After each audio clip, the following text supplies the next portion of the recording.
Boa noite para todos. Que Jesus nos abençoe. Com muita alegria, estamos de volta para iniciar mais uma noite de estudos. E antes de mais nada, gostaria de dar as boas-vindas para todos, que vocês se sintam acolhidos na nossa casa, nessa noite um pouquinho fria, né? Mas está um tempinho gostoso, tranquilo. Gostaríamos de abraçar a todos os ouvintes da Rádio Brasil Espírita de Maceió, os nossos irmãos e amigos da Rede Amigo Espírita, todos os companheiros da FEAC que estão em seus lares, nesse momento nos acompanhando, como também gostaríamos de, já inicialmente, dar boa noite para o Marco Aurélio, para todos os amigos que se encontram na sala estudando Espiritismo, o nosso amigo Arnaldo, Cláudia, todos que estão moderando a sala, que possamos todos juntos formarmos uma corrente de expectativa e de sensibilidade para receber aqueles recursos que nós necessitamos para as nossas informações, para o nosso entendimento, mas também que possamos recolher a medicação que necessitamos para a nossa alma. Então, com muita alegria, estamos mais uma vez hoje, especialmente dia 8 de agosto do ano de 2014. O nosso tema é uma pergunta: ganhar? E vamos trabalhar com o Livro dos Espíritos na segunda parte, no capítulo 6, que é intitulado Vida Espiritual. Nós estamos trabalhando o tópico Relações de Além-Túmulo. Na última semana, nós fizemos as questões 275A, 276. E fizemos a leitura da 277. Mas a Dora, de cara, já exigiu que nós falássemos também da questão 277 hoje. Né? Então, aliás, 276, né, Dora? É 276. Então, embora eu tenha lido semana passada, mas diz que um bom soldado obedece às ordens daqueles que são os responsáveis. Então, já que ela é a nossa coordenadora, nós vamos. Não é isso, Márcio? Você acha que eu estou certo? Certo. Ainda mais amigo dela e amigo meu. Você vai ficar bem com ela e bem comigo. Então tá certo. Mas é uma brincadeira. Vamos lá. Então vamos reler a pergunta 276. Aquele, no caso espírito, aquele que foi grande na terra e que se acha em posição inferior entre os espíritos, sente humilhação por isso? Resposta: quase sempre muito grande, sobretudo se era orgulhoso e invejoso. O soldado que após a batalha se encontra com seu general no mundo dos espíritos, reconhece-o ainda como seu superior? Resposta: o título nada vale. A superioridade real é tudo. E agora nós vamos ler a 278. Os espíritos das diferentes ordens estão misturados uns com os outros? Resposta da pergunta 278. Sim e não. Quer dizer, eles se veem, mas se distinguem um dos outros. Eles se evitam ou se aproximam. segundo a analogia ou a antipatia de seus sentimentos. Tal como acontece entre vós. É todo um mundo do qual o vosso é pálido reflexo. Os espíritos da mesma categoria se reúnem por uma espécie de afinidade e formam grupos ou famílias de espíritos, unidos pelos laços da simpatia e pelos fins a que visam. Os bons espíritos, pelo desejo de fazerem o bem. Os maus espíritos, pelo desejo de fazerem o mal. Pela vergonha de suas faltas e pela necessidade de se acharem entre seres semelhantes a eles. Agora um comentário de Kardec. Tal uma grande cidade, onde os homens, de todas as classes e de todas as condições, se veem e se encontram, sem se confundirem. Onde as sociedades se formam pela analogia dos gostos.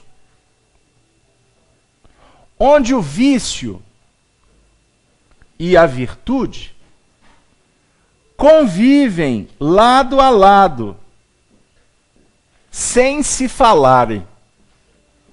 Olha que interessante. Onde o vício e a virtude convivem lado a lado, sem se falarem. Bom, vocês viram que a leitura foi extensa. Nós temos muito material aqui. Para quem está chegando, não acompanhou os estudos anteriores, nós discutimos aqui, à luz do pensamento de Kardec e do Espírito da Verdade, que os espíritos são de diferentes ordens, conforme seus méritos.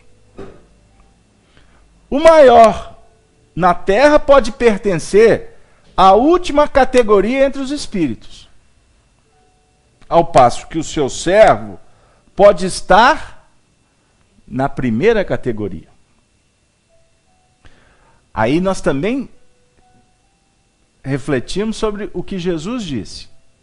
Aquele que se humilhar será exaltado. E aquele que se exaltar será humilhado.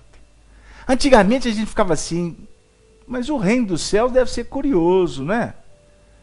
Então tá, eu vou me humilhar e eu tô lá. Tô fichado no reino dos céus. Ó, quem se exaltar, esse tá lascado, tá no inferno. Vai arder. E aí acabava o assunto. Não tinha discussão mais. Pra vocês verem como nós estávamos num estágio mais complexo.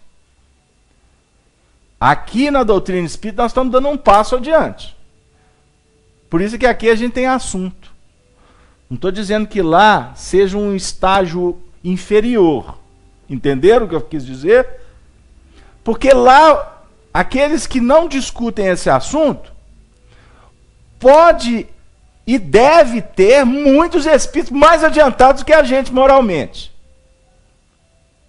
Mas não estão no momento de discutir um assunto que nós estamos.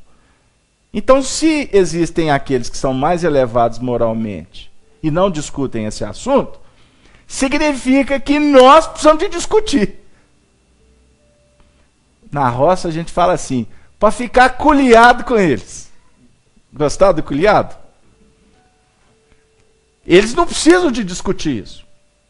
Porque eles estão bem. Intuitivamente já sabem. Por isso que você não pode rotular a pessoa pela casca, pela posição social. pela religião dela. Não faz isso que você vai cometer um deslize.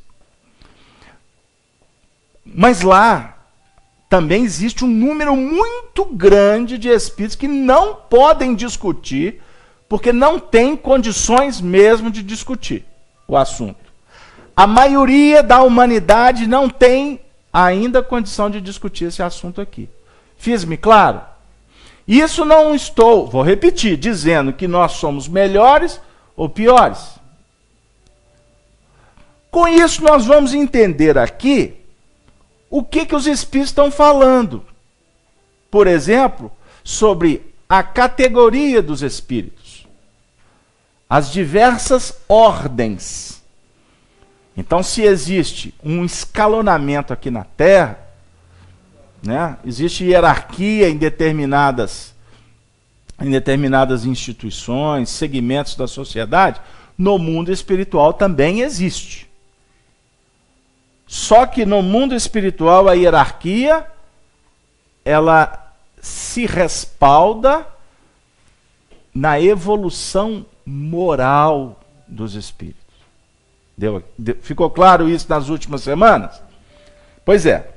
Então, o que vem hoje a espiritualidade propor para a gente refletir? Que aqueles que foram grandes aqui na Terra podem estar lá no mundo espiritual em posição inferior. E isto pode trazer uma repercussão que aqui foi classificada como humilhação, dependendo do ponto de vista deste que chegou lá. Explica melhor. O indivíduo aqui estava assim, na galeria dos poderosos. Chegar no mundo espiritual, o poder que ele tinha aqui era temporal. O poder dele era dentro de uma jurisdição, de uma escala, de uma organização humana, que não tem nada a ver com a espiritual. Então, muitas vezes, aquele que está ocupando posições elevadas aqui na Terra, se não trabalhar as questões espirituais, ou seja, ele ocupa um cargo de coordenação, por exemplo, mas ele se conduz pela prática do bem.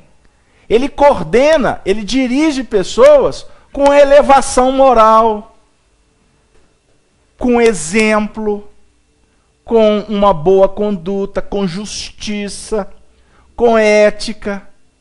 Ele está, e com humildade, porque por você estar na condição elevada, não te dá o direito de ser arrogante, presunçoso. Fiz-me claro?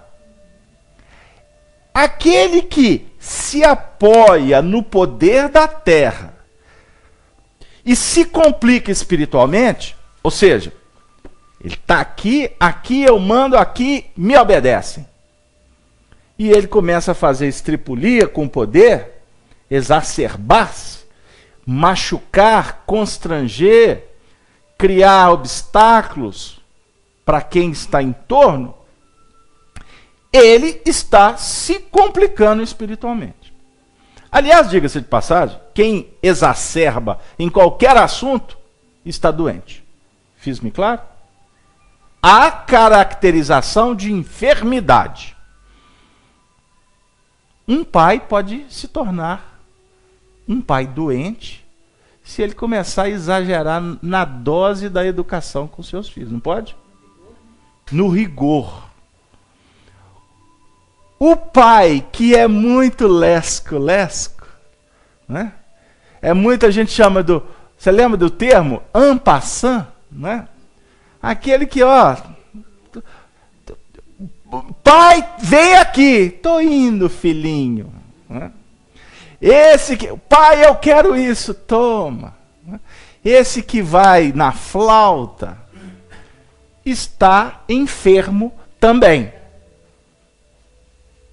Ele está exagerando vamos dizer assim, na sua condição de indiferença, porque entra nas raias da indiferença, né?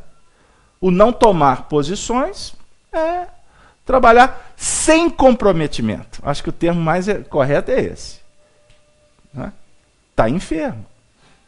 Sair do centro, da caminhada que te leva à harmonia, já caracteriza desequilíbrio e enfermidade.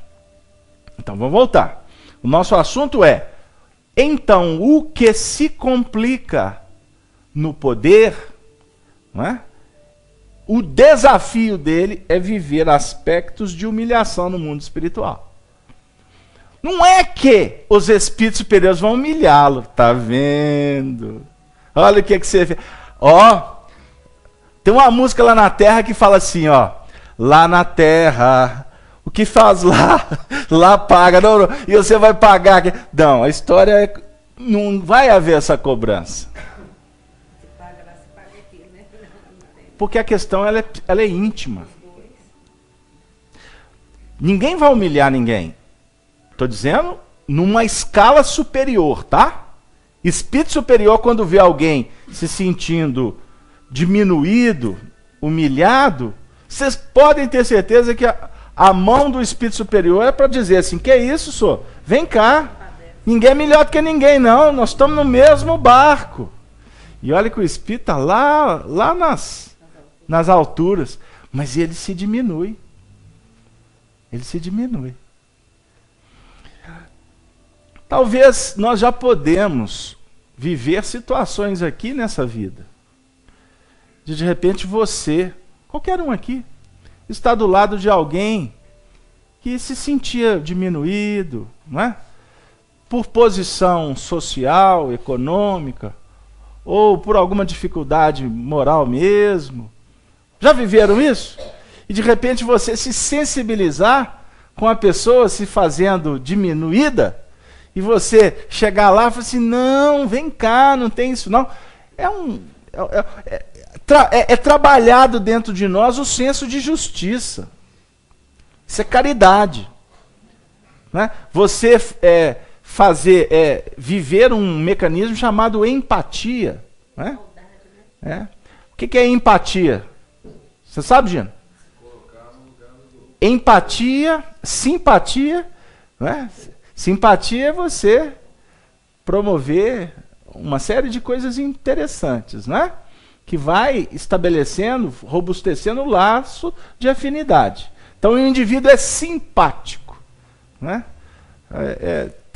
Traz aspectos agradáveis. Agora, empático é outra coisa. O empático é aquele que senta na cadeira do outro e age com o outro como se ele estivesse fazendo com ele mesmo. É um ensinamento de Jesus. Faça ao outro que gostaria que o outro te fizesse. Jesus estava dizendo, seja empático. Vibre na empatia. É diferente. Isso é espírito superior. Agora, quem está numa condição que aqui na Terra não se preocupa com isso, ao chegar no mundo espiritual...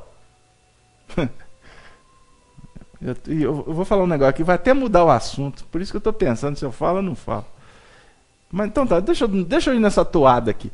Ao chegar no mundo espiritual, o constrangimento vai ser dele com ele mesmo. Porque ele vai ver que os maiores são os que servem. Os maiores são aqueles que se apresentam com tanta humildade, com tanta gentileza, com tanto carinho, que costuma o arrogante chegar lá e falar, quem que é o chefe? Ele está diante do chefe. E o chefe está lá. Pois não, senhor. Não, eu quero falar com o chefe. Ah, o chefe é Jesus. Né? O chefe não está. Aqui, mas se o senhor quiser, só para falar comigo. Não, eu não converso com qualquer um. Não. Eu quero é o chefe. O chefe é o qualquer um. Né? Isso é óbvio que eu estou falando de uma forma... de uma forma irreverente, para a gente dar um sorriso, porque a percepção de quem é o maior, ela é clara, porque ela é patente. Porque os espíritos superiores, eles apresentam um magnetismo que é extremamente magnânimo. E você está diante de um ser humilde, de um ser carinhoso, de um ser educado, disponível, querendo ou não, já começa a incomodar esses movimentos que a gente acaba promovendo aqui na Terra. Porque observem o nosso mundo. Nós estamos lidando muito mais com prepotência, com arrogância, com egoísmo, do que com gestos de gentileza. Tem coerência? Ô, Gés, passa pro Gino, que o Gino quer falar alguma coisa. Pode falar, Gino. Não é verdade? Fala da sociedade para nós. Eu acho que a sociedade está muito pautada pelo ensimesmamento. As pessoas estão olhando, a maioria, só para o seu sucesso material, sem considerar que a sociedade como um todo é que tem que evoluir, tem que crescer. Cada um individualmente, mas pensando no coletivo. Muito bem. Então a questão 277 vem falar que o soldado que após a batalha se encontra com seu general no mundo dos espíritos, reconhece-o ainda como seu superior? Olha que pergunta interessante. Nós estamos falando do supostamente um general. Alguém que está no topo, chega no mundo espiritual, abusou, lá vai se sentir constrangido. A pergunta agora vai mudar o foco. E o subalterno? E o inferior? Que chegar no mundo espiritual? Ele encontrando com o seu general, ele vai olhar para o general ainda como general? Pegaram a pergunta? Resposta: o título nada vale. O título nada vale. A superioridade real é tudo. Vamos ouvir o pessoal da sala? Marco Aurélio. Vamos Boa noite, Beto. Boa noite, amigo. O Arnaldo pede que você lembre. O Arnaldo é de onde? Lá, o Arnaldo Santa Rita, Sapucaí. Não precisa nem seu falar, nome, né? seu bairro. O Arnaldo já está assim, não precisa nem falar seu nome, seu bairro, né? Vamos lá, Arnaldo. Ele pede para você lembrar, né, o caso do Chico que rezava junto com o padre e foi visto pelo Arnaldo Rocha. Arnaldo gosta de cutucar a gente. Ele está pedindo para lembrar uma história. Eu vou contar rapidamente. Porque o Chico, ele estava em casa e aí ele teve uma visão, ele recebeu uma visita de uma entidade espiritual que era um sacerdote da igreja, desencarnado, óbvio, né? É espírito. Desencarnado. Um espírito foi visitar o Chico. Um sacerdote. E quando o Chico viu o sacerdote, como ele fazia com os encarnados, ele também tratava os espíritos com toda a deferência, né? Ficou muito alegre, ao mesmo tempo muito constrangido com a visita do sacerdote, que é autoridade. A autoridade da igreja é o padre, é o bispo, não é verdade? Como a autoridade no meio protestante é o pastor, não é verdade? E a autoridade no centro espírita? É o faxineiro, né? É a turma mais simples. Estou brincando. Porque aqui nós não temos autoridade, não. Então no espiritismo não tem papa, não tem pastor, não tem nada disso, não. Somos todos estudantes de doutrina espírita.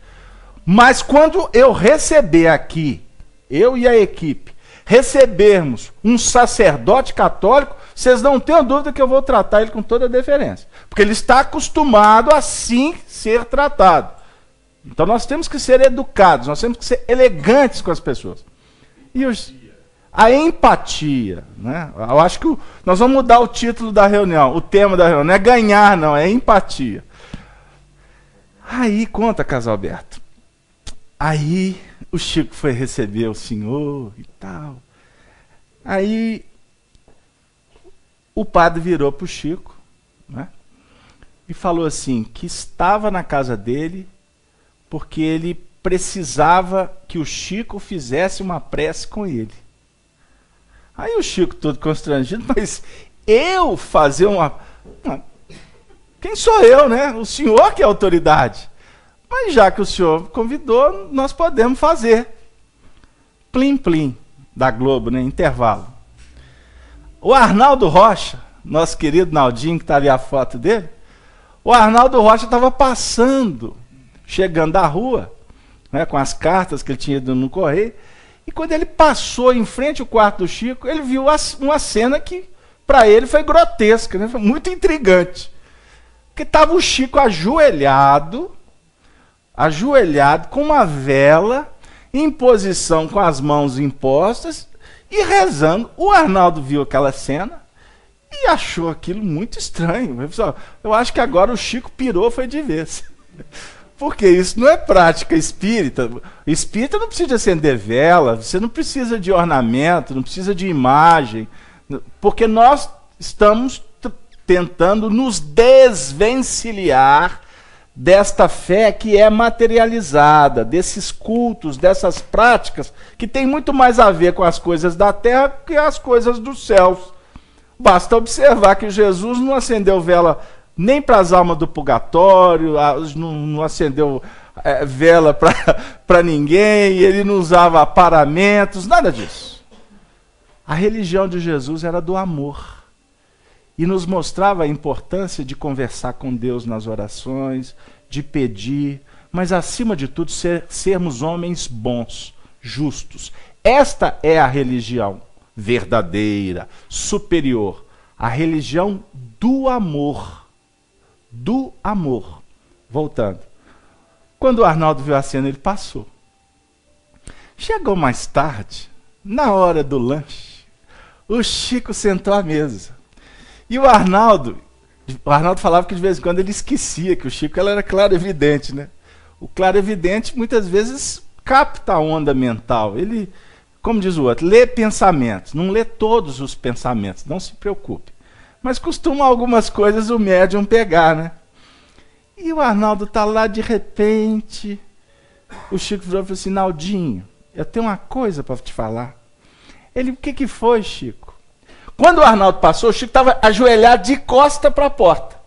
Quer dizer, o Chico não viu o Arnaldo passando e vendo a cena. Aí ele voltou, aí na hora do lanche, Naldinho, tem uma coisa para te falar. O que foi, Chico? Sabe o que é? Eu sei que você é uma pessoa que gosta muito da doutrina espírita, né, que defende a causa espírita com unhas e dentes, etc. E o Arnaldo nem estava lembrando da cena da tarde. Sabe o que é, Arnaldinho? De vez em quando, sabe? A gente tem que ser um pouco flexíveis. Aí o Arnaldo disse: Chico, vamos logo ao assunto. O que você está dizendo? Não sabe aquele momento da oração da tarde? Aí ele, oração da tarde? Aí ele lembrou do Chico ajoelhado com a vela acesa. Aí vai assim: ah, Chico, bem lembrado. Ele falou assim: pois é, Naldinho, então deixa eu continuar a história. Eu recebi a visita de um sacerdote católico que pediu que eu fizesse uma prece com ele. E você sabe, né, Naldinho? Manda quem pode e obedece quem tem juízo. E eu fui lá e falei para o sacerdote, perfeitamente, vamos orar. Aí o Chico começou a fazer a prece e o sacerdote, para. Aí o Chico, o que foi? Tem que ser do meu jeito. Aí como do meu jeito? Ajoelhado. Aí o Chico, ai, louvado seja Deus. Aí o Chico ajoelhou, tá faltando a vela. Aí, Naldinho, ele ainda me fez buscar a vela na cozinha. Resumo da história. Muitas vezes, a gente tem que aprender a adocicar a vida usando o tempero do ajuste. O tempero do ajuste é que muitas vezes abre possibilidades de entendimento e que vence barreira, distância, para a gente pensar. Agora, no mundo espiritual, isso é fato. O constrangimento de espíritos que chegam acostumados a mandar e ser obedecidos. E ao chegar lá e observar que não funcionam as coisas assim, é muito complicado se ajustar.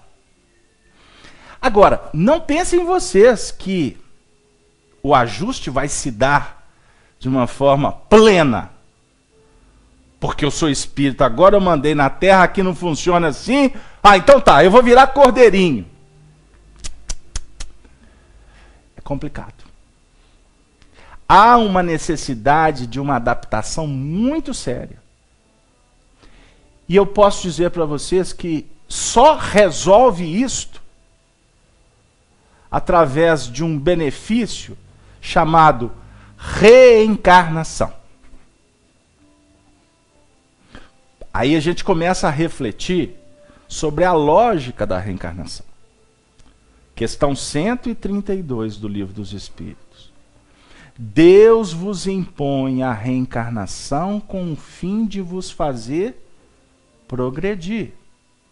Para uns é expiação, para outros missão. Eu conversava com você mais cedo, e você vai entender agora como é complicado quem está querendo, quem está acostumado a mandar,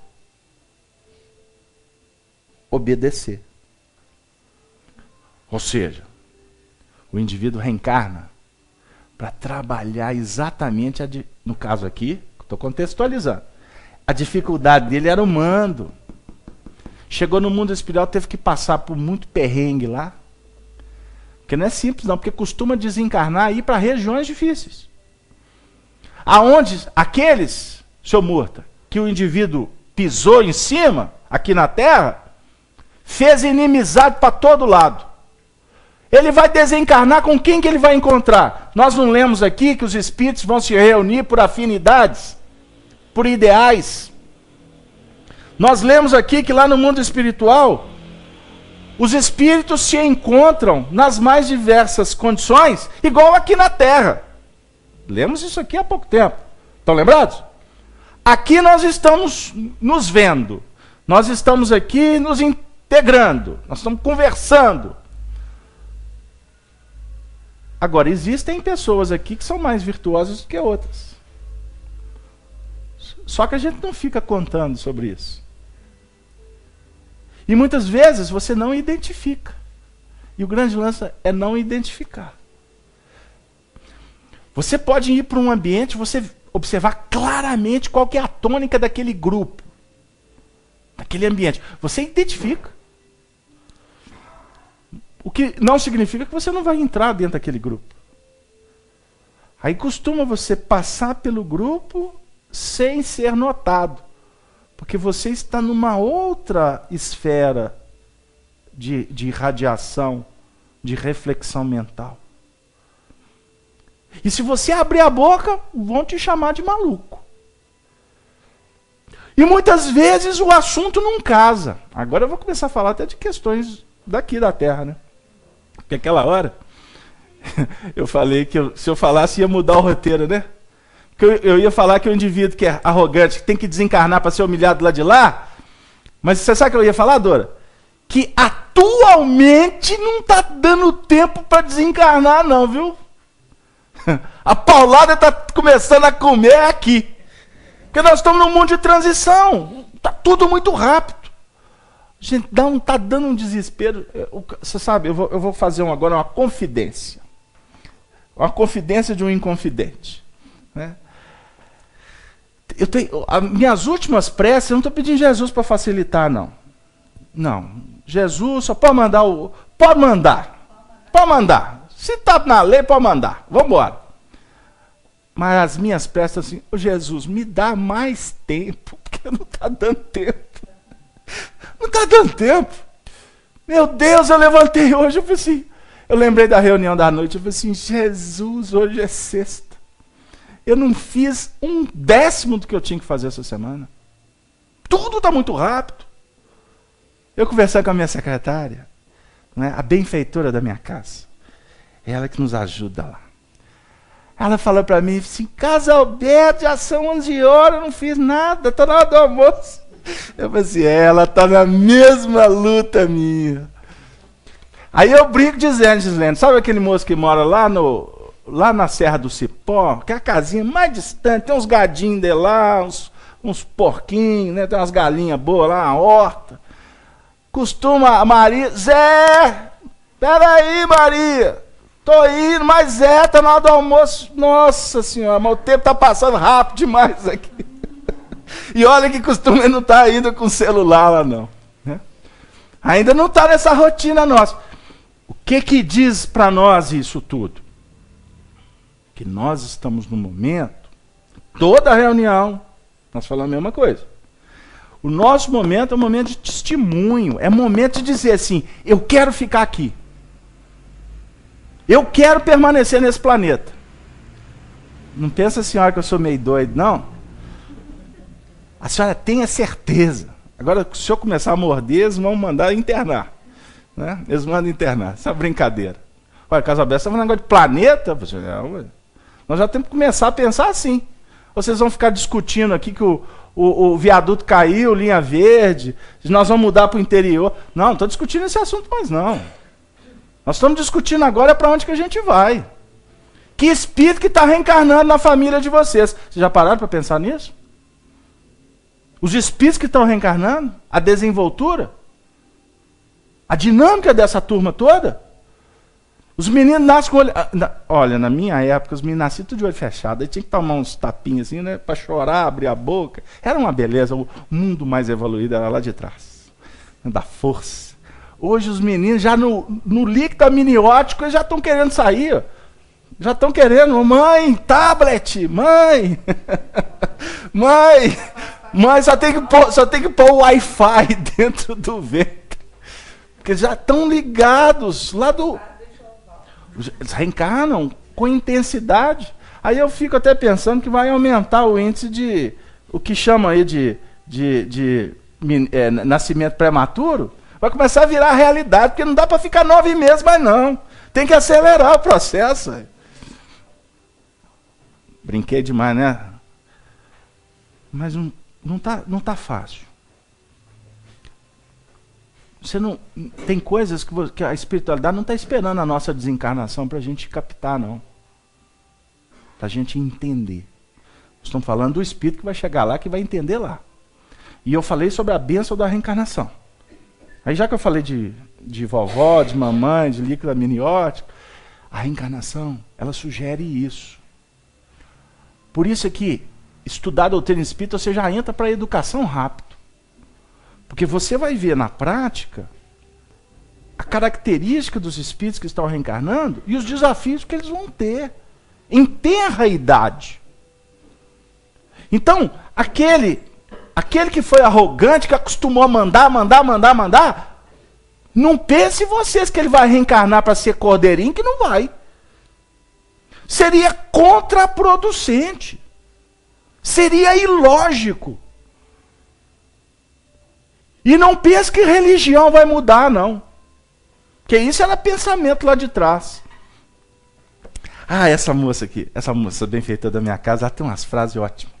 Aí ela tem hora que ela fala assim, tem uns casos aí que nem Jesus tem poder. E... eu morro de rir dela. Nem o sangue de Jesus tem poder. Aí a gente leva na brincadeira, mas eu quero dizer o seguinte, gente. Aí a gente vai entender a conduta. E geralmente esses que desde da tenra idade já começam a mostrar arrogância, prepotência, liderança áspera. Porque liderança, você pode ter uma liderança positiva.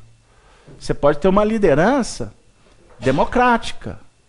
Mas existem lideranças que são totalitárias, que dissipam, que separam, que desagregam. E não pense você que esse líder vai se ajustar fácil. A característica dele de liderança é tão intensa que aonde ele passa, o cetro chega na mão dele. Você observa para você ver. Vai numa escolinha. Né, quem pode aí? Né, que está levando os netos. Né? Já levou os meninos, agora está levando neto. Vai nas escolinhas, você vai ver os grupinhos lá. Menino de 6, 7 anos ali, ó, grupinho, tem 20. Começa a observar, você vai ver que algum ali, 1 ou 2 ou 3, são os líderes. Isso é natural. Não é a nossa benfeitora das escolas de Deus? Não é? Porque a nossa amiga trabalha na rede pública. É o Instituto de Deus. Não é? É um instituto sagrado para quem dá aula, para quem é diretor, para quem limpa, para os alunos. Jesus amado, educandário diretamente sob a tutela do Ministério do Esclarecimento lá do plano espiritual, lá no nosso lar. Você vai ver líder lá embaixo. Lá embaixo, questão de idade. E como você vai ver, como nós estávamos discutindo aqui, casos que o indivíduo já está assim, já está na porta da desencarnação. Mas vai falar com ele alguma coisa que vai infelicitar. Já com pedra na mão. O que acontece com algumas doenças da velhice? Fugiu o termo técnico correto, mais adequado e educado, nobre. Senilidade. Senilidade. Ai, Jesus, é bom demais trabalhar em grupo. Tem algumas expressões que elas são limpidamente o psiquismo que está se abrindo. Limpidamente. Porque com sanidade, ou com equilíbrio, o indivíduo consegue segurar algumas coisas. Mas chega em determinado momento, que como vai perdendo a questão da socialização, do interesse em se ajustar, etc. Aí a gente fala, né, que aí perde o limite. Aí fala o que quer. Uma série de coisas que demonstram pontos do psiquismo que vão ser trabalhados no futuro, não tenha dúvida. Porque o indivíduo que é doce, que tem a característica de ser brando, pacífico, não vai ser uma doença nesse nível que vai fazer dele agressivo. Não sei se vocês pegaram lá o que eu estou querendo dizer. Não vai ser. É o portal que se abre do inconsciente que até favorece, é terapêutico. Por isso que o indivíduo vai viver um Alzheimer, vai viver esses tipos de doença, porque, querendo ou não, está drenando. Agora, para quem está próximo, é um desafio. Não é o que a gente conversa aqui de vez em quando, com alguns companheiros? Aí a gente fala, o indivíduo está cuidando, por exemplo, da mãe lá. Tem 15 anos que a mãe está na cama. É a pessoa que mais ajuda, mas é a pessoa que mais é atacada. Aí, muitas vezes, a gente atende casos aqui, a pessoa fala assim, chega aqui desesperada, mas você não sabe o que minha mãe tem feito comigo. Aí, para você conversar, explicar que não é a mãe, é a circunstância, não é? É a oportunidade dela de aprender a se conter, quem está cuidando. Dela aprender a ter benevolência com uma pessoa que está enferma, não é? E diga-se de passagem, a oportunidade de você treinar para não levar as coisas para o lado pessoal. Esse é o grande problema nosso na sociedade. A dona Nisa chega para mim e fala assim, Casalberto, você é bobo. Eu, dona Nisa, só tem a razão, só tem a justiça, só tem a bondade, só tem tudo no seu coração. Por quê? Primeiro, porque é verdade. Segundo, só está me ajudando, só está me contando. E no fundo, o que eu estou querendo dizer para ela? Que não é ela que está me falando. O que ela está me trazendo é que é importante. Não sei se vocês pegaram lá. A sociedade funciona assim conosco. Tudo que alguém te falar, seja positivo ou negativo, no sentido de estimular ou de agredir ou de criticar, tudo que chegar para você é material para você trabalhar dentro de você mesmo. Só que a gente não percebe isso, você leva para o lado pessoal. A dona Eustáquia chega e diz, ô Casalberto, você podia passar mais sua camisa, ela está toda amarrotada. E está mesmo. Passa a camisa. Ao invés de prestar atenção, que eu tenho que passar a camisa, está todo mundo olhando mesmo, né? Eu fui falar, eu entreguei o ouro para o bandido. Mas aí, ao invés de prestar atenção, que eu tenho que passar a camisa, eu falei assim, mas a senhora também enxerida demais. Quem deu o direito da senhora invadir a minha privacidade? Não é assim que a gente convive? Não é assim? Só um minutinho. Passa o microfone para a nossa amiga, que ela está querendo fazer uma pergunta, por gentileza. Primeiramente, seu nome Você é aqui de Belo Horizonte? Boa noite, é Glaucineia, sou de BH. Fala, minha amiga. Carlos Alberto, meu filho tem 2 anos e ele já tem demonstrado umas características de muita arrogância, prepotência, sabe? Que a gente tem ficado preocupado, né, Laís? Então, assim, às vezes chega a ser engraçado as coisas que ele faz, parece um adulto em miniatura, sabe? Mas ele chega, assim, a ser bastante arrogante do jeito de falar. Não fala assim comigo, sabe? Sim. Temando com as coisas que ele quer, que ele pensa, sabe? Então eu fico percebendo assim que requer de mim como mãe, do pai, de quem está convivendo, uma dose cavalar de maturidade, de equilíbrio da gente para conseguir, diante da atitude dele tão pequena, atitude assim tão inesperadamente arrogante, manter o equilíbrio, sabe? Educá-lo. É difícil, é uma tarefa difícil. Não é fácil, não. E por isso que nós estamos aqui. E dentro de todos os predicados que você falou, se você me permite, eu gostaria de colocar mais um ingrediente dentro deles. Sim. Amor. Porque não é só compreender. É necessário adocicar. Primeiro adocicar você mesmo. Porque seu filho é o seu instrutor. Primeira coisa que a gente tem que aprender. Porque como pais, julgamos que nós vamos fazer dos nossos filhos o que nós queremos. Isso é uma grande pretensão. Isso é vaidade. Isso é tolice. É uma grande bobagem de nossa parte. Porque como pais, nós recebemos uma missão de trazer as nossas experiências para aqueles que são nossos filhos como propostas. Como propostas de vida. E você não consegue oferecer nenhuma proposta se não utilizar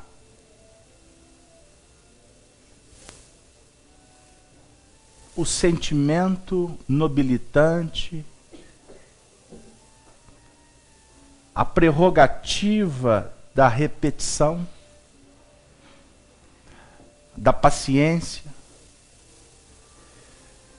Porque agindo assim, gradativamente, você vai dizendo pelo exemplo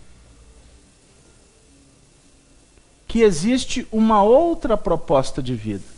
No caso, um antídoto contra a arrogância. Costuma ser o silêncio. Mas costuma ser muitas vezes a voz enérgica que opera com a autoridade magnética do amor. Eu não estou falando de dosagem magnética de justiça, impacto. Não. Aprender a se posicionar com autoridade. Então, se você, como mãe, já identificou isso, eu quero complicar sua vida. Não fica brava comigo. Eu quero complicar sua vida no sentido, eu quero colocar mais ingredientes para você pensar. Porque a reunião espírita não é para facilitar. A reunião espírita é para nos acolher. Mas para dizer algo que a gente não esteja vendo. Porque o que você está vendo, na realidade, você está constatando. O que você, como mãe que aceitou o desiderato de acolher esse espírito como um irmão em jornada, para ajudá-lo a caminhar na direção da perfeição, que é lenta e gradativa, você, no planejamento reencarnatório, foi informada e disse assim: eis-me aqui. Porque senão ele não tinha, teoricamente, ele não tinha nascido. Eu estou falando de reencarnações programadas. Não estou falando de reencarnação por acidente.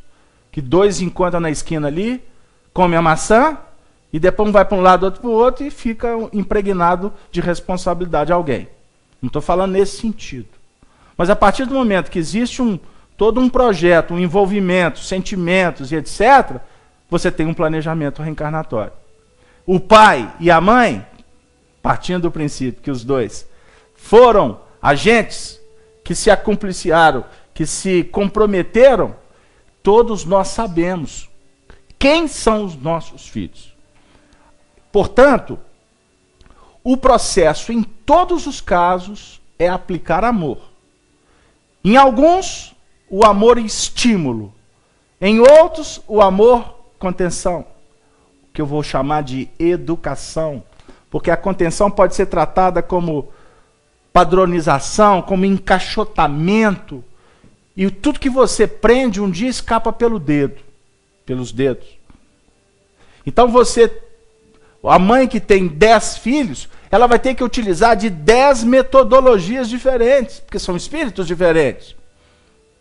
O ajuste, ele tem que ser ajuste fino a cada movimento. Você estabelece um método de trabalho com um filho tal. Dentro desse, que eu vou chamar de planejamento, você vai ter muitas etapas dentro desse planejamento que você vai ter que atingir metas nessas etapas. Para dizer em outras palavras, a cada dia o seu mal, basta o seu mal. Então você tem que focar a luz. Todos os dias é uma lição nova. E bem-aventurado aquele que vai até o fim, que não terceiriza, que não joga para o outro que é de competência dele, como muitos pais fazem, por exemplo, com a escola. Acha que é a escola que educa. Escola não educa, escola instrui. Escola passa informação e de uma forma precária. Porque a nossa metodologia é metodologia de mundo primitivo. Incham meninos de informações. 80%, 90% das informações não vão servir de nada para eles no grande futuro. Mas isso é assunto para daqui a uns 500 anos a gente vai começar a debater isso. Porque por enquanto a gente tem que começar a trabalhar com uma educação muito mais focada para a humanização, que vai vir coisas novas lá de cima. Aguardem. E já está em muito projeto pronto. Que vai remodelar tudo isso aí. Mas o foco da espiritualidade, em todas as famílias, com todos os pais, com toda a sociedade, é focar a educação voltada para as questões morais. Porque sem moralização, você não tem sentido de oferecer ou de continuar patrocinando desenvolvimento intelectual. Há uns tempos atrás, auxiliado pelo nosso coordenador aqui, porque eu não vivi essa época, há uns tempos atrás, o que felicitava os pais era os filhos serem inteligentes. PhD, primeiro na sala. O que hoje felicita pais que estão compreendendo o momento espiritual psicológico da humanidade é terem filhos que já estão focando a parte moral. Não me interessa ser o melhor da sala. Não me interessa. A minha atenção com os meus filhos é deles serem boas pessoas. O que o meu filho, eu falo para ele todo dia. Eu significo para você, nesse atual estágio da sua vida, a palavra não. Até que você diga sim para mim. Aí eu virei para ele e falei assim, e saiba que na hora que você dizer, que você afirmar sim, eu desencarno feliz. Não preciso nem de ficar aqui mais. Porque eu não vou precisar de repetir. Não vou precisar de repetir. Agora, você tem que repetir com carinho. Que é um desafio para quem, por exemplo, lida com administração. Meu desafio é dosar, pôr sentimento. Para o outro, o desafio é colocar mais disciplina. Cada um na sua. Nós temos que entender isso. Agora, o que vale o meu filho ser... Estou falando meu filho não no nível vaidoso, mas numa reflexão mesmo. O que adianta o meu filho ser uma pessoa bem-sucedida na sociedade, com valores amoedados, reconhecido, com prêmios, etc, etc, e caminhar como a maioria da humanidade está caminhando aí, sofrida, doente, escassa, perdida no mundo de Deus? O que adianta o meu filho chegar na minha casa falando, papai, comprei uma BMW, se eu vejo que ele está falido moralmente? Que para ganhar a BMW ele teve que fazer uma série de coisas que não tem a ver com o desenvolvimento espiritual dele. O que vale isso? Pois o que aproveita o homem ganhar o mundo inteiro se perder a sua alma? É o nosso tema de hoje. Ou o que dará o homem em recompensa da sua alma? Nada. Humilhação, Dora. Chegar no mundo espiritual e se sentir envergonhado. Se sentir envergonhado. Que pena que a gente... Que pena não, né? Nós separamos textos aqui de diálogos com os espíritos, na Revista Espírita de 1859, aonde nós vamos encontrar, por exemplo, um espírito que era um soldado. Chegou no mundo espiritual, soldado raso. Chegou no mundo espiritual, ele observou que aqueles que estavam em postos mais avançados estavam na mesma condição dele. Ou seja, aqui a prospecção, a visão, era de quem estava embaixo. E aí ele começou a refletir sobre a vida dele, a conduta dele na Terra. E aí ele foi respondendo a Allan Kardec como que acontecia no fronte de batalha. Como é que os espíritos morriam? Como é que ele via a atuação dos espíritos na guerra?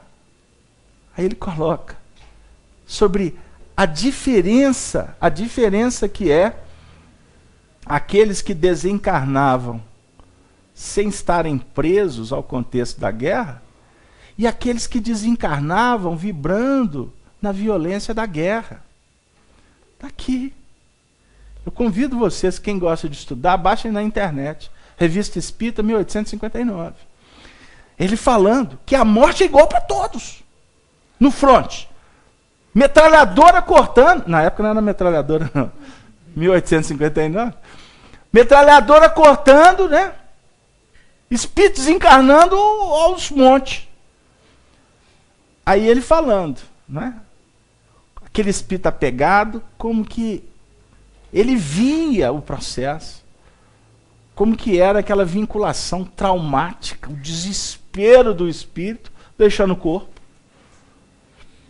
Já por outro lado, outros que estavam na mesma batalha.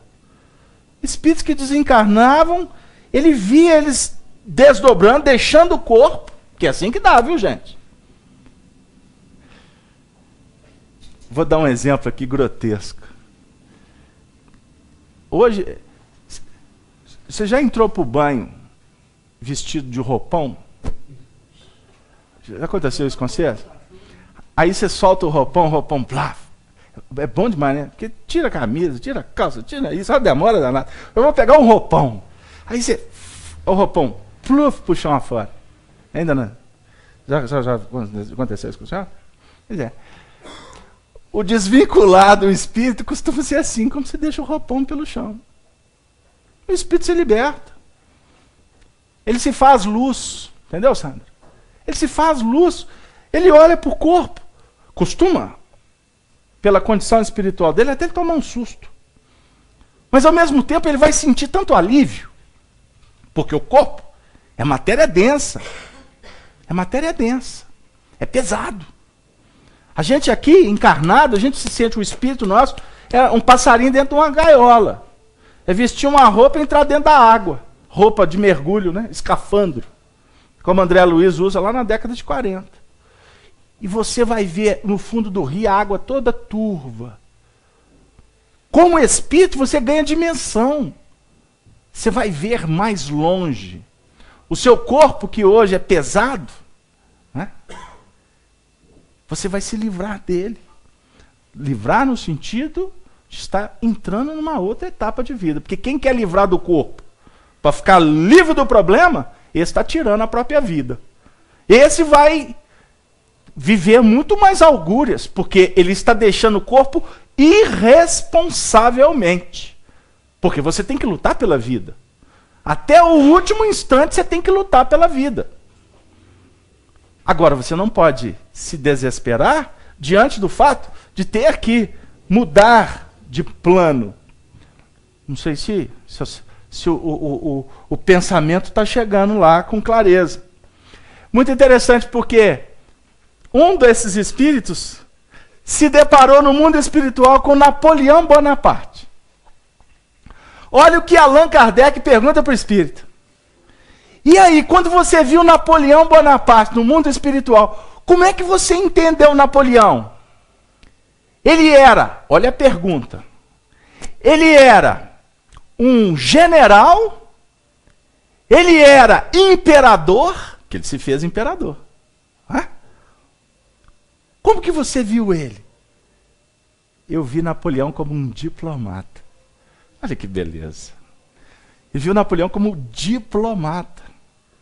Quer dizer, Napoleão desencarnado já tinha visto que ele tinha que mudar.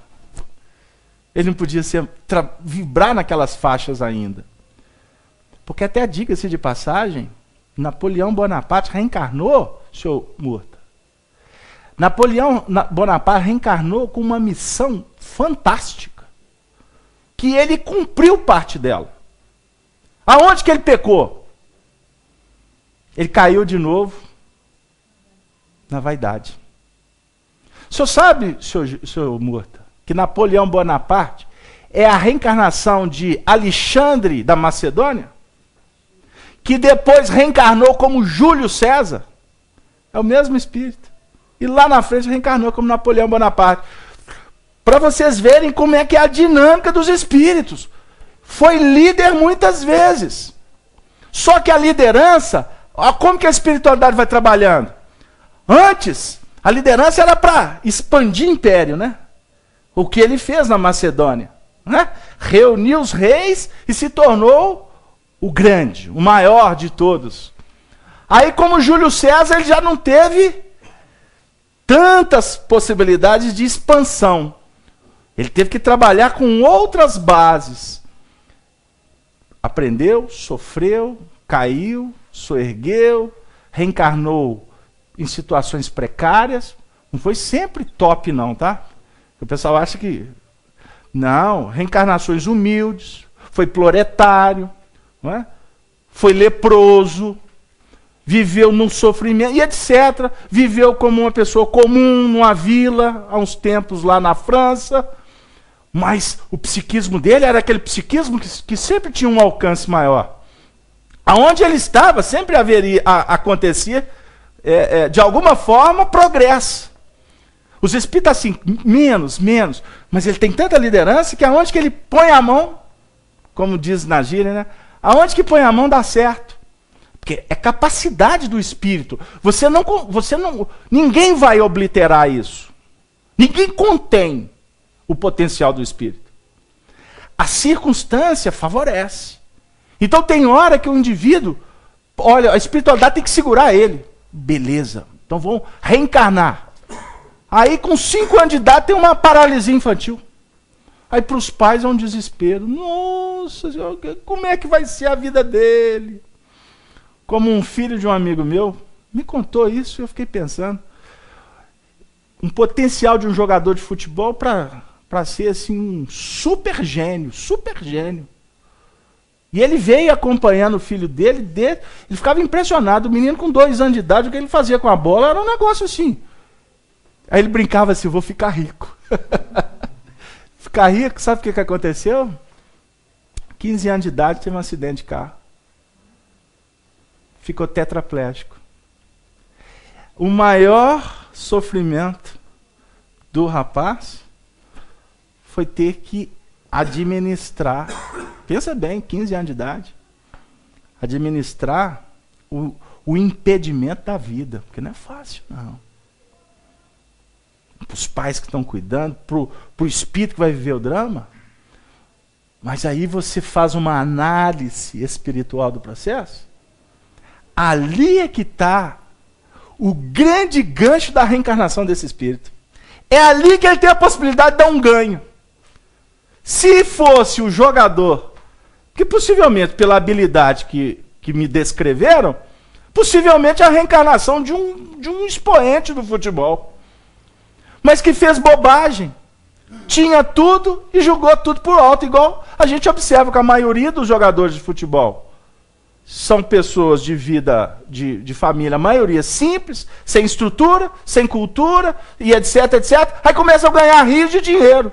Começa a passar a noite nos melhores hotéis, avião para cá. Aí começa o assédio, bajulação, o holofote, o dinheiro.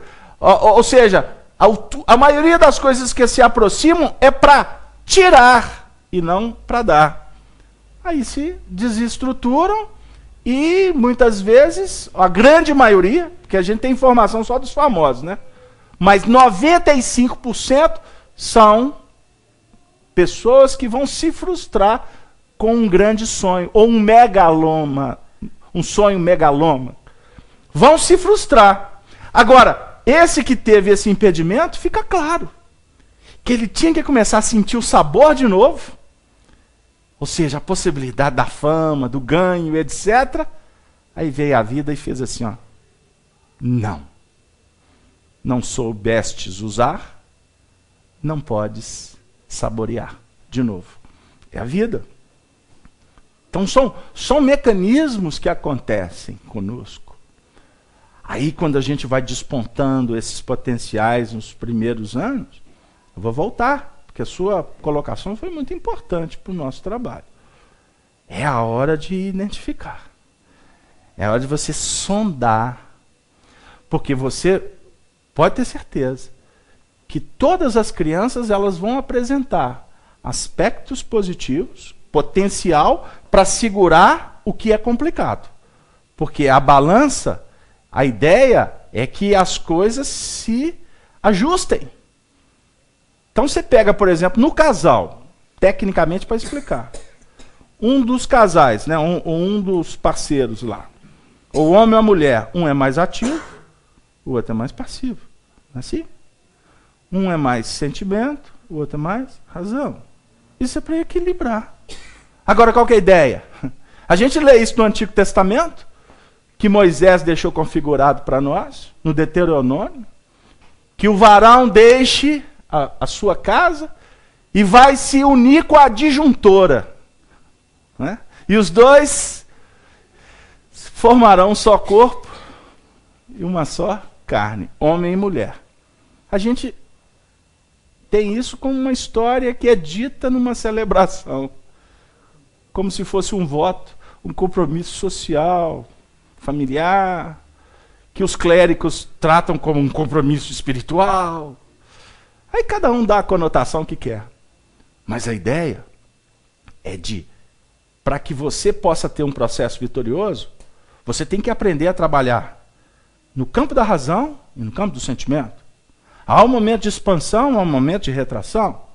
Há um momento de euforia, há um momento de tristeza. Né? Há um momento de angústia, há um momento do equilíbrio. Essa é a dualidade que rege o universo. Agora eu descompliquei? Eu não tenho dúvida, porque eu só compliquei só para balançar. Essa é a didática, porque eu sei que você tem profundo amor e vai cuidar, como todos aqui estão tentando cuidar, de suas responsabilidades. Agora, só para adocicar um pouquinho, vamos dar para ela. Bala Delícia, só lembra da Bala Delícia? Naquela época? Eu sei que tem. É porque hoje é tudo marca, né? Porque o que sustenta a humanidade hoje é marca. Né? E eu estou com a saudade. Arruma para mim. Vovó fazia Bala Delícia. Jesus, que trem gostoso. Né? Vamos dar Bala Delícia para ela? Para dizer que nem tudo que desponta agora vai ser tônica, tá? Porque tem questões que brotam em fases tenras que podem, sim, caracterizar aspectos da intimidade do espírito reencarnante.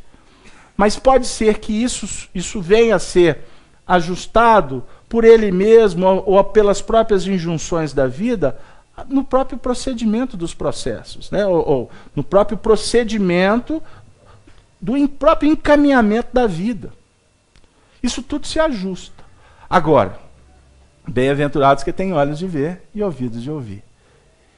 Portanto, para terminar, no sentido de apenas começar, aonde tem arrogância, apresenta Jesus. Aonde tem indiferença, apresenta Jesus. Aonde tiver indiferença, apresenta Jesus. Aonde tiver indolência, apresenta Jesus. Aonde tiver bondade, caridade, apresenta Jesus. Porque isso vai explodir de bênçãos, luzes. E não tenha dúvida que vai trazer muita paz para todos que estão envolvidos no contexto. E a vitória, ela é certa, viu, minha filha? Agora, com Jesus, a vitória, ela tem um ingrediente libertador e definitivo. Porque Jesus fala para nós do reino dos céus.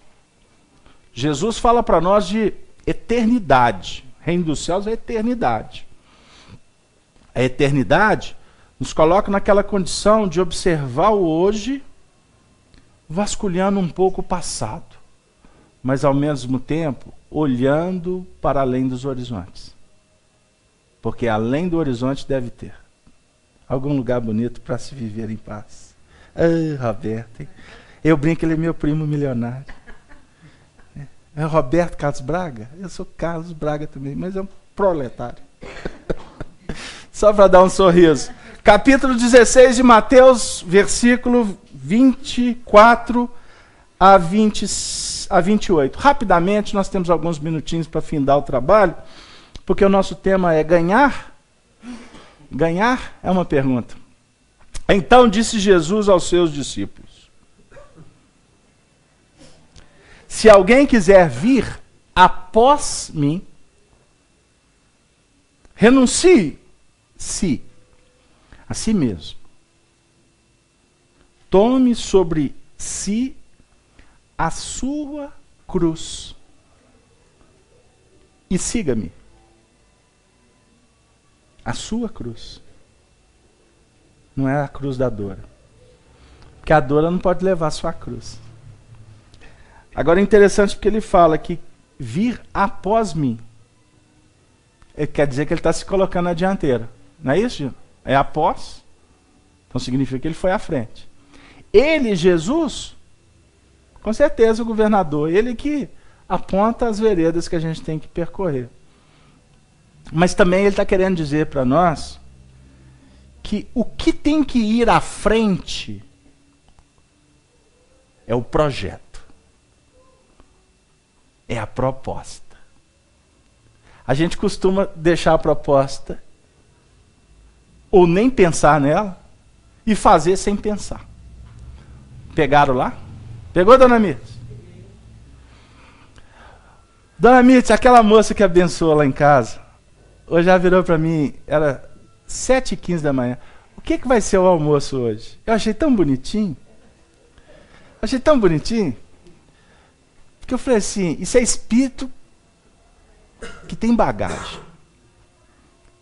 Porque ela já está planejando um dos pontos capitais do dia do trabalho dela, o almoço. Quer dizer, ela já estava vislumbrando o almoço e ela precisava metodizar a manhã dela. O que eu vou fazer em função do cardápio. Não é assim? Você gosta de cozinha também, Gerson? Eu já anotei. Um dia você me convida. Eu vou para testar e para... brincando com ele. Aí o que acontece? Você imaginou se a pessoa começa o dia sem pensar no almoço? No caso dela? Aí lá pelas 11 horas da manhã ela vai resolver o que vai ser o almoço? Imaginou a complicação? Hein? É isso, dona Sá? Sá também é boa no almoço? Pode me convidar, eu vou. Arrozinho com chuchu lá, ovinho, tá bom. Mas tem que pôr alho no arroz, hein? Vamos embora. Aí, tem que ter planejamento.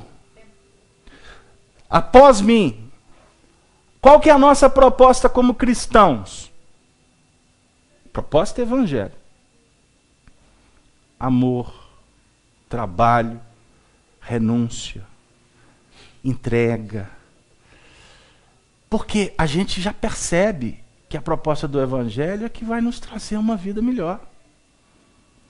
Lá depois de desencarnar, agora. Tem que pensar no agora. Porque o depois ele vai ser uma consequência do agora. Porque Roberto, eu estou com 83. Nunca pensei em evangelho, a não ser ir à missa. Eu falei assim, mas é agora que tu começou? Ah, mas eu queria ter 15. Mas eu também. Mas agora que a gente vai começar. Vamos embora. Começou agora. Ah, mas e quem começou com 15? Vai estar melhor que eu? Ou para? Não tem essa. Porque a gente sabe da parábola da vinha, né? A parábola dos trabalhadores, da última hora. Né? O Senhor sai a remunerar,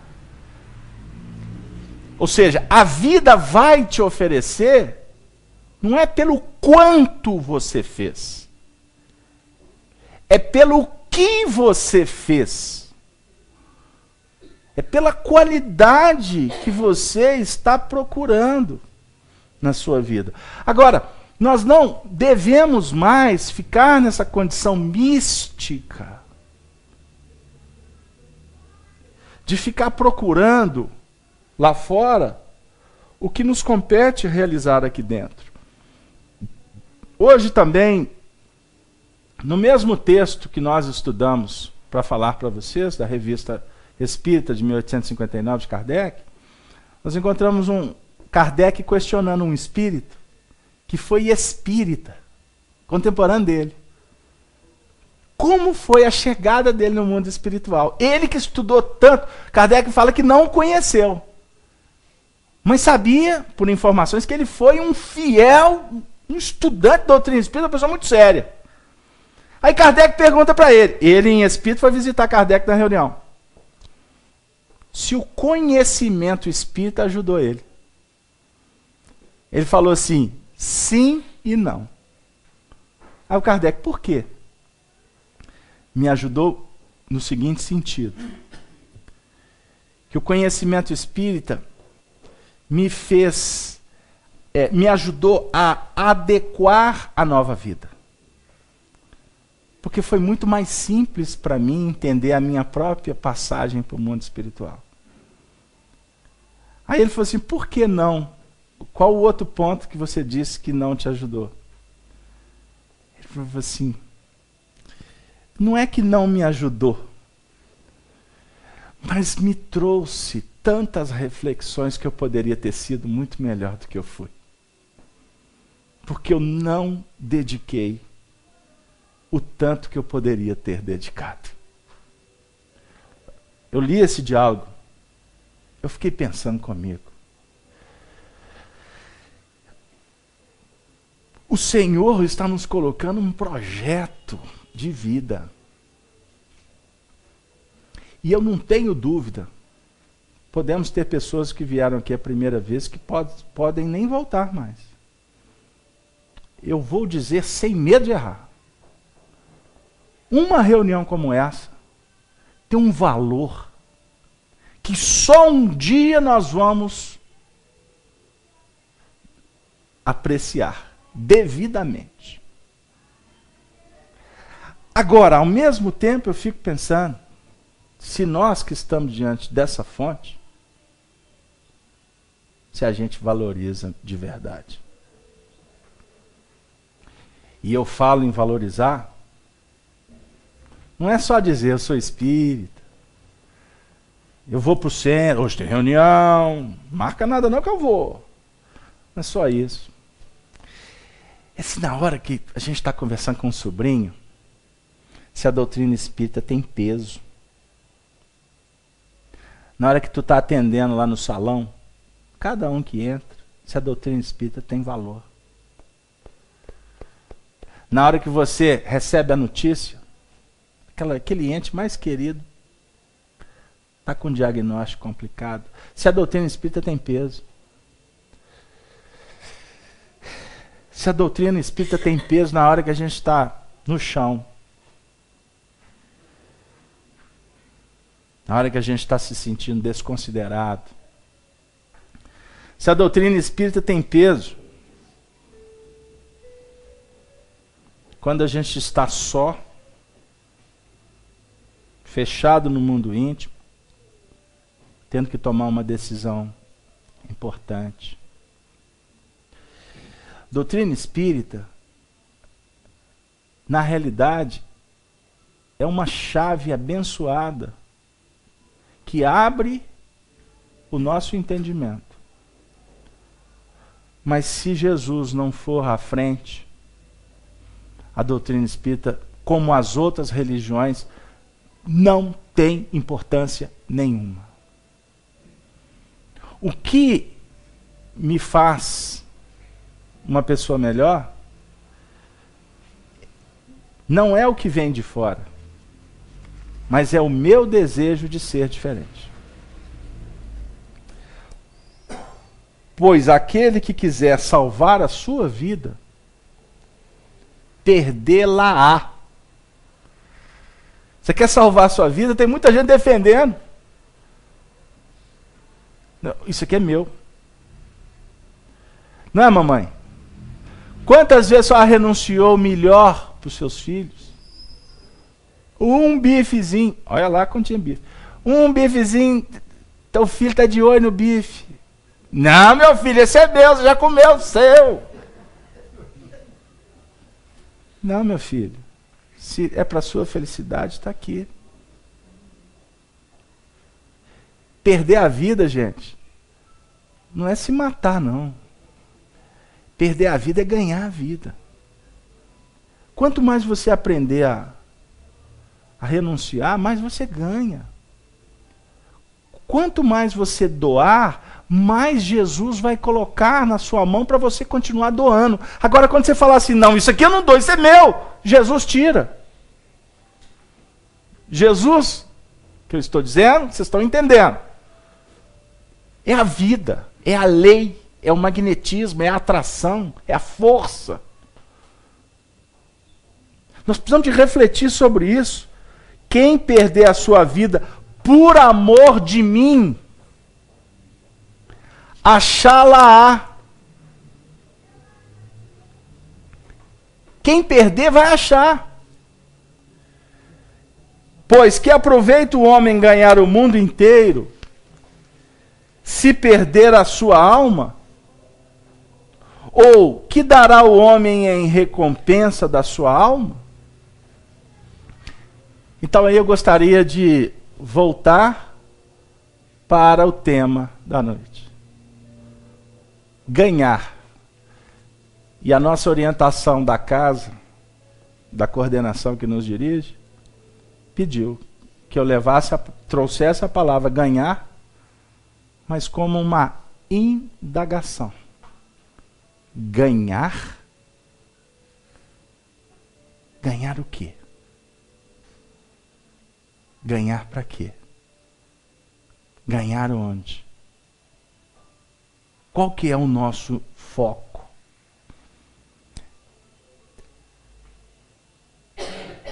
Porque o Filho do Homem virá na glória de seu Pai, com seus anjos, e então dará a cada um segundo as suas obras. Em verdade vos digo que alguns há dos que aí estão que não provarão a morte até que venha vir o Filho do Homem no seu reino. A definir que alguns que conseguem perceber não verão a morte. Verão a morte no sentido de desencarnação? Ele não está falando disso. Que nós vamos desencarnar. Mas não vai provar do sofrimento. No seu sentido de estar espiando alguma coisa. Nós poderemos chegar um dia como se fôssemos operários que vamos trabalhando, vendo os escombros, tentando consertar, tentando edificar, mas sempre em paz de consciência. Enquanto muitos caminham diante de conflitos, de complicações, de coisas seríssimas, que já representam para eles um grande empecilho, um grande impedimento. Portanto, nós gostaríamos de agradecer a todos a presença carinhosa, eficiente, a participação de todos foi muito importante. Gostaríamos de agradecer aos nossos amigos da sala, endereçando um abraço a todos, os ouvintes da Rádio Brasil Espírita, e nesse momento final, gostaríamos de convidá-los para nos acompanhar as transmissões da FIAC durante a semana. Temos transmissões às terças-feiras às 20 horas pelo site. Nas quartas-feiras, só o áudio do estudo que está sendo realizado aqui com a Cida, agora também com a participação do Vladimir. Na quinta-feira a gente tem um programa ao vivo que é o Espiritismo Evangelho às 8 horas.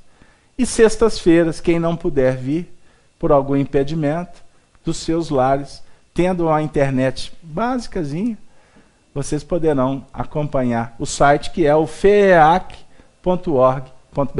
Depois, a gente quiser anotar, a gente passa para vocês. E assim, com muita alegria, nós nos despedimos, também dizendo sobre a nossa perspectiva, a possibilidade de estarmos novamente na próxima semana para darmos continuidade com o estudo do Livro dos Espíritos. Na próxima semana com a questão 279. Combinado? Que Jesus abençoe, que todos tenham um ótimo fim de semana, e nós vamos passar a palavra para a Soni, que vai fazer a prece final por todos nós. Peraí, só. Pode manter a transmissão. Pode manter. Amado